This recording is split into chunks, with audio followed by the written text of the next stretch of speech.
Herschel Gibbs south আফ্রিকার অন্যতম একজন মারকুটে ব্যাটসম্যান।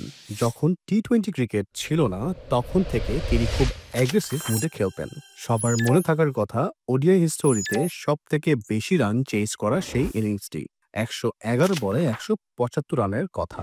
নতুন একটি ভিডিওতে আপনাদের সবাইকে জানাচ্ছি স্বাগতম।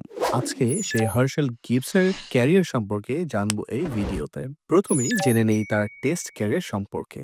তিনি ১৯৯৬ সালের ২৭ নভেম্বর ইডেন গার্ডেন স্টেডিয়ামে ইন্ডিয়ার সাথে ডেবু করেছিলেন।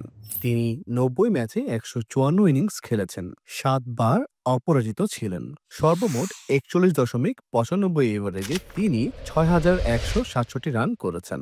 এই ফরম্যাটে তার হাই স্কোর হচ্ছে ২২৮। টেস্ট ক্রিকেটে তিনি ৫০.২৬ স্ট্রাইক রেটে ব্যাটিং করেছেন। তার ঝুলিতে ১৪টি ১০০ এবং ২৬টি ৫০ রান রয়েছে। এবার জেনে নেই তার ওডিআই ক্যারিয়ার। হার্শেল গিবস ১৯৯৬ সালের ৩ অক্টোবর নাইরোবিতে কেনিয়ার সাথে ডেবু করেছিলেন। তিনি ২৪৮ ম্যাচে ২৪০ ইনিংস খেলেছেন, ১৬ বার অপরাজিত ছিলেন। সর্বমোট ৩৬.১৩ এভারেজে ৮,০৯৪ রান করেছেন। এই ফরম্যাটে তার হাই স্কোর হচ্ছে ১৭৫। ওডিআই ক্রিকেটে তিনি ৮৩.২৬ স্ট্রাইক রেটে ব্যাটিং করেছেন।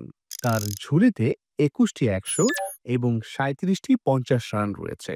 সবশেষে আমরা দেখে নেই তার টি-২০ ক্যারিয়ার। তিনি ২১ অক্টোবর ২০০৫ সালে জোহানেসবার্গে নিউজিল্যান্ডের বিপক্ষে ডেবু করেছিলেন। ২৩ ম্যাচে ২৩ ইনিংস খেলেছেন, একবার অপরাজিত ছিলেন। সর্বমোট ১৮.১৮ এভারেজে ৪০০ রান করেছেন। এই ফরম্যাটে তার হাই স্কোর হচ্ছে ৯০। টি-২০ ক্রিকেটে তিনি ১২৫.৭৮ স্ট্রাইক রেটে ব্যাটিং করেছেন। তার ঝুলিতে ৩টি ৫০ রান রয়েছে। সবাইকে ধন্যবাদ যারা এতক্ষণ আমার এই ভিডিওটি দেখলেন। আসসালামু আলাইকুম, সবাই ভালো থাকবেন।